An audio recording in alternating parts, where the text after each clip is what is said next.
So eto na nga po mga kaibigan, tuloy-tuloy ang ensayong ginagawa ngayon ng ating pambato na si Kai Sotto.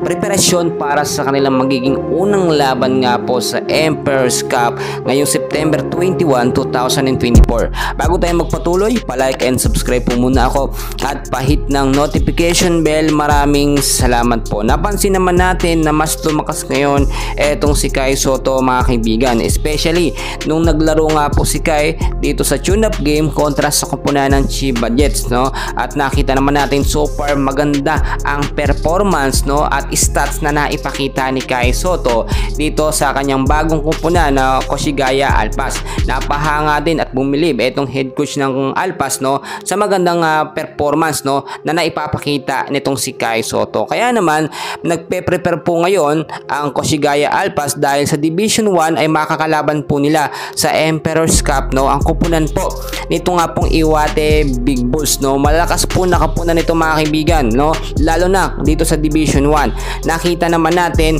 ay na rin sa mga updates etong si Kai Sotto ay talagang gagamitin agad sa first 5 lineup or sa opening ng game dito sa Emperor's Cup sa magiging unang laban ng Koshigaya Alpas kontra sa Iwate Big Bulls. Bakit siya gagamitin mga kaibigan? May ibang player naman po, no, or may ibang big man naman itong Alpas. Kasi nga naman mga kaibigan, meron din kasing babantayan etong Alpas dito sa Big Bulls. Ito po nga malakas na player nila na mala Dwight Howard po ang itsura o pangangatawan, maliksi din at mas magaling po umupensa, no, na dapat lamang si Kai Sotto ang magbabantay. Kung titignan po ninyo mga kaibigan, so far para sa akin talagang namit na o nare-reach na ngayon ni Kai Sotto ang kanyang prime play, no. Ibig kong sabihin yung kanyang magandang performance ay lumalabas na po ngayon. Bukod po kasi na mas nag-build na siya ng muscle ngayon ay hindi na po siya natatakot, no, umilalim or pumasok sa loob makipagsabayan kahit sa mga ex-NBA player pa lamang mga kaibigan.